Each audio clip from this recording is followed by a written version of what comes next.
let's talk about the current state of Al-Quds and the Israeli state.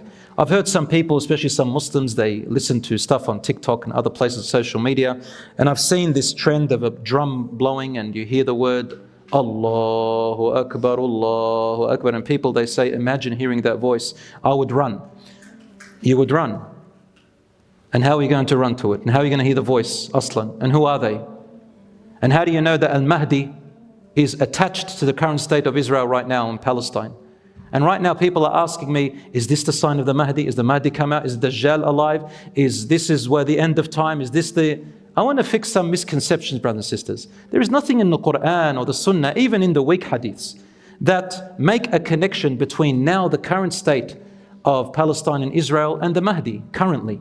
Later on there is. And this is what I want to, inshaAllah, give you hope about.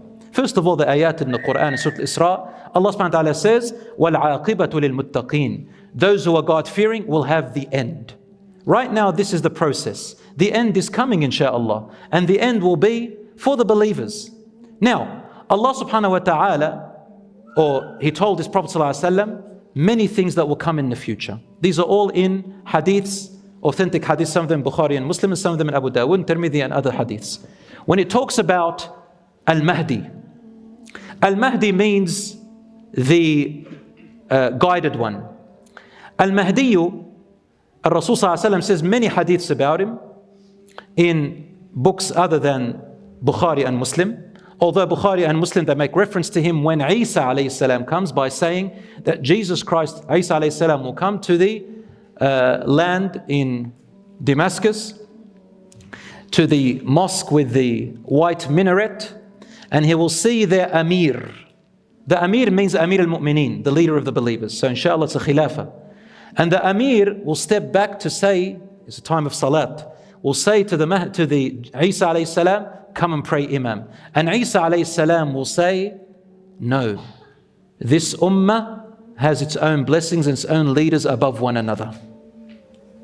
So you are blessed, you are the Imam. Even Isa alayhi salam respects the Ummah of Prophet Muhammad sallallahu alaihi wasallam, and he lives by the Sharia and the law of Muhammad sallallahu alaihi wasallam. This is the only reference in Sahih Muslim and Bukhari which makes to Amir al-Mu'mineen. The scholars said he is al-Mahdi at that time. But if you look at the other hadith, they are called mutawatir, which means many different narrations, one upon the other from different angles, which makes it collectively authentic because there's so much about it. Some of them are weak. Al-Mahdi, my dear brothers and sisters, will come out insha'Allah. We don't know if he has come out yet or he is yet to come out. Only Allah subhanahu wa ta'ala knows. But it will not come out at the fall of Palestine or the fall of, Israel or whatever. So there's no connection really. Sorry to say that to you. But insha'Allah, what will happen is this, based on all the ahadith, to cut it short, that Israel will fall. Even by not talking about scripture and religious scripture, the way they're going, they cannot last. 75 years and the core of the problem is still there. And now, alhamdulillah, the PR campaign against them is getting stronger and stronger. Subhanallah, we looked at social media as having harm, but social media also has good. There is a form of jihad which is called the PR campaign. So long as you know what you're saying and you know what you're doing, not just throwing around words. And there are people out there who are speaking, alhamdulillah, Allah subhanahu wa ta'ala has used people from the Muslims and from the non-Muslims for this cause. And Allah subhanahu wa ta'ala knows best. But let's not jump to assumptions. Al-Mahdi will come at a time from the context of the hadiths where Israel has already fallen. Because it says in Sahih Muslim Bukhari that when Isa alayhi salam arrives and he will go to pray in the Minar al-Bayda, the white minaret, the army of the Amir is there. And they will be heading to where? To Bayt al-Maqdis. When Isa alayhi salam enters Bayt al-Maqdis, the Mahdi and the army are already there. And who is there at the same time on earth? The Dajjal. The Dajjal is what the Christians call the Antichrist. We call him the Dajjal, the one-eyed, the liar, the false Messiah. His story is long. But the Dajjal will be there and Isa alayhi salam will come and his mission will be to kill the Dajjal. The hadith, which is in Abu Dawud, Tirmidhi and others, says that the Dajjal will come from a place towards Al-Aqsa to fight the army of Al-Mahdi, the Muslims yani. And we are already in Al-Aqsa way before. And with him there will be 70,000 Jews whose lineage is from Asbahan or Esfahan, which is now called in Iran. And even right now there are Jews who live there, but they are peaceful Jews and they don't agree with all this Zionist stuff. They're peaceful people, and most of them are businessmen, and they're actually called Iranian Jews. They don't call themselves Israeli Jews. But they're from Asfahan. And what this means is they'll come with 70,000 Jews from Asfahan, meaning that they did disperse in the world, but their origins and their lineage is from Asfahan once upon a time. So the Jews are not in Israel. And the Jews come back and Al-Mahdi is there. And then Isa alayhi salam will come out, and when he sees the Dajjal, he melts in front of people and he starts running away. And then he comes and kills them with his sword, and then blood stains on his sword. And he says to the people, if this was your God, because they start believing he is their God. They believe he is the Messiah. Will he die? And that's when a large group of Christians themselves, they return back to truth. A large group of those who became Christians and Catholic and Orthodox, they do see the truth. And they follow Isa alayhi salam. And a number, Allahu A'lam, some scholars said, and a number of Jews as well. Allahu A'lam. Allah knows best. The Mahdi will come out, according to the hadith which is in Abu Dawud, Tirmidhi, that he'll come out from the Far East. Where is the Far East? There is a hadith which says that he comes from Khurasan. And the black flags will come from Khurasan, and that's the sign. But the hadith is weak, brothers and sisters, and there's nothing authentic about Khurasan in itself. But black flags will come to support Al-Mahdi from the far east of Medina, so towards Iraq and that area. And when they come, they'll hear about him. Al-Mahdi will be running away from a group of people, army, who are after him. After 3 sons of kings will fight over our treasure. The Prophet ﷺ said, Kanzikum. And Ibn Kathir says, your kanz is Mecca. That's your kanz, your treasure, meaning what you have very dear to your hearts. And these 3 kings will fight over it. Not one of them will get authority over it. And that's when Al-Mahdi will come running away, and he will seek refuge in Mecca, around the Kaaba in Mecca. And that's where the scholars will recognize him, and people will walk around him and they will support him. And then there will be people and armies coming after him to kill him for some reason. The earth will swallow them, as in the hadith al-sahih. And then the people will hear about him, and it becomes wajib and fard to follow him and support the Amir. He'll become the Khalifa of the believers. That's basically what we have. Everything else, brothers and sisters, we cannot say for sure. Some people ask me, is it the last hour? I say to you what the companion said to Rasulullah sallallahu alaihi wasallam. He said, Ya Rasulullah, mata as-sa'a? When is the last hour coming? And he said, ماذا أعددت لها? What have you prepared for it? And this is what we should be thinking about, brothers and sisters. What have we prepared for our last hour? We see what is happening around the world. What are we doing with ourselves? What are we doing with our families? What are we doing with our community? What are we doing with our wealth? How are we doing it? MashaAllah, I saw a lot of Muslims go to protests, and I'm not against it. But when I saw, alhamdulillah, I see a flame inside of the Muslims' heart, especially the young people.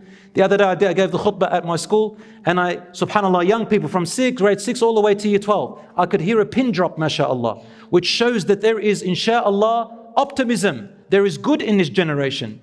About 30 years ago here in this masjid, all I saw were people over 40, and people who didn't know, English and anything else, and all the youngsters were out, no one to be seen. Alhamdulillah, we come to the masjid, any masjid in the world, you find young people there. Allahu Akbar. There is something happening. There is something changing. And even now, the atrocities that are happening and the oppression that is happening now in Palestine is also something different, wallahu a'lam. I believe it's something different, and it's heading towards a plan from Allah subhanahu wa ta'ala. Brothers and sisters, remember what I told you. 100 years is not very long. 100 is not very long. And Allah subhanahu wa ta'ala's wa'ad and promise is coming. But look at ourselves now. What can the Muslims do? What can we do? We can only do what is within our power, my dear brothers and sisters. The first and foremost that we can do, anybody can do, is in their heart, hate and despise what is happening. Number 2, dua. Any one of us can make dua. You might be thinking, what's dua going to do? It doesn't matter. Dua is awareness. Dua is conviction. Dua is reinforcing of our faith. Dua is our identity. Dua teaches our children who we are. Dua gives us hope. Dua does something for the future. And says, don't underestimate dua. Rasulullah ﷺ, whenever people were distressed at his time and he couldn't help them. So when for example, when they were after the Battle of Uhud and Battle of Badr and all of that, Rasulullah ﷺ used to gather and do qunut, and he would say to the Muslims, make dua. On the khutbah he would call people to make dua. He never left dua even to the last second. Brothers and sisters, a dua to Allah subhanahu wa ta'ala plays a big role. It doesn't mean that you're going to get exactly what you're asking for. Don't get what you're actually expecting. But Allah subhanahu wa ta'ala says, وَعَلَى اللَّهِ فَلْيَتَوَكَّلِ الْمُؤْمِنُونَ. Upon Allah, believers should trust and put their trust in. Trusting Allah subhanahu wa ta'ala means that you know that Allah subhanahu wa ta'ala, He will guide. And that when the time comes, you will stand beside Allah subhanahu wa ta'ala and you will, inshaAllah, be among the righteous because you trust in Allah subhanahu wa ta'ala. Trusting in Allah subhanahu wa ta'ala doesn't mean I make dua and I don't do anything. I do what is within my power. Number 3, people are giving in charity, alhamdulillah. Charity is important. Whatever we can send to help them. Number 4, the PR campaign. The PR campaign. A lot of us, alhamdulillah, we're sharing footages, we're sharing things, we're making awareness. I know that some scholars, they said, don't show atrocities and think, well, we can't really stop that. But at the same time, there is good in some of the things that we are sharing because it's creating awareness as well. And it makes us, those who really do care, inshaAllah, are aware, and we're learning more than what we ever learnt before, subhanAllah. Number 5, my dear brothers and sisters, very importantly, there is a big sign. Why hasn't Allah subhanahu wa ta'ala given us what we want? Allah knows best. But perhaps we are not ready for it. Perhaps we are not ready. Perhaps if Allah subhanahu wa ta'ala gives us right now, we would corrupt. Perhaps Allah subhanahu wa ta'ala knows that it's not the best time. Then what about the children? What about the women? What about all of that? We continue to support them and raise our voices. And we ask Allah subhanahu wa ta'ala to unite the believers and to save and protect our brothers and sisters in Palestine and all around the world. And we ask Allah subhanahu wa ta'ala to change their state from evil to good and from suffering to peace. May Allah subhanahu wa ta'ala have mercy upon their dead ones who we assume are martyrs, inshaAllah. And may Allah subhanahu wa ta'ala make their children faratan wa dhukhran, awaiting for them at the fountain with the Prophet ﷺ on the Day of Judgment, and waiting for them at the doors of paradise. Brothers and sisters, death is not a loss. Death can sometimes be a victory. And they have never left behind a generation, except that generation is just as strong as the generation that was before them. Have you heard a 7-year-old child speak in Palestine? In Gaza? Have you heard him speak? Girl or boy? 9 years old, 10 years old, 7 years old. Allahu Akbar. What courage, what bravery, what heroes. La ilaha illallah. They don't believe that they are losing, brothers and sisters. Yes, they're in pain. Yes, the suffering is making them feel what has happened to the Muslim Ummah. It's like a humiliation. They're feeling sorry for everyone else. But they know that alhamdulillah, death will inevitably happen.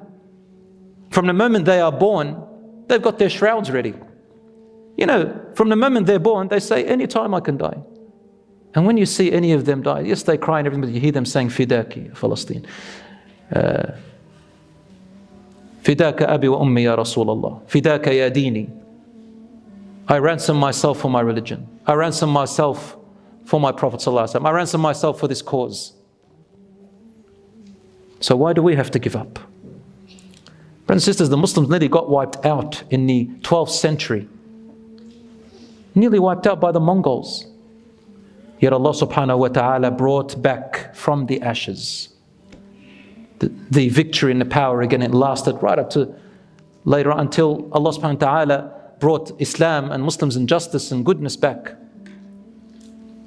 My brothers and sisters, I complete this talk with the ayah in the Quran where Allah subhanahu wa ta'ala says, أعوذ بالله من الشيطان الرجيم بسم الله الرحمن الرحيم ولا تحسبن الله غافلا عما يعمل الظالمون إنما يؤخرهم ليوم تشخص فيه الأبصار مهطعين مقنعي رؤوسهم لا يرتد إليهم طرفهم وأفئدتهم هواء.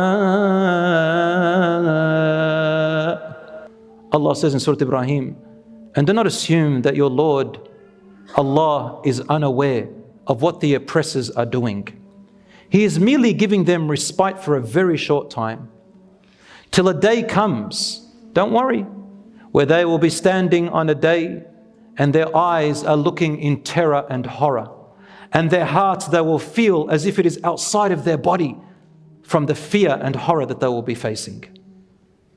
Their heads dangling down in fear and humility, and their eyes are forced to look at hellfire and they try to look away. Allah also says, and do not assume that those who have been killed in the path of Allah, that they are truly dead. No, they are living, being provided by their Lord. And they are happy and joyous. And they are so joyous and waiting for what? And they are so joyous, anticipating what is waiting for their brethren that are still left behind on earth. And they call out, do not fear, and have good tidings with paradise that has been promised to you. May Allah subhanahu wa ta'ala remove the suffering of our brothers and sisters in Palestine and all around the world. O Allah, O our Lord, bring victory sooner than later. O Allah, protect them. O Allah, have mercy upon their dead. O Allah, let their children be their intercessors on the Day of Judgment. O Allah, forgive our shortcomings and assist us and guide us to that which pleases you. O Allah, have mercy on them and upon us. O Allah, guide those who are lost. O Allah, we ask you to keep our hearts firm and to help us stay steadfast. O Allah, accept our dua and fulfill your promise which you have promised. هذا وصلى الله على نبينا محمد وعلى آله وصحبه أجمعين.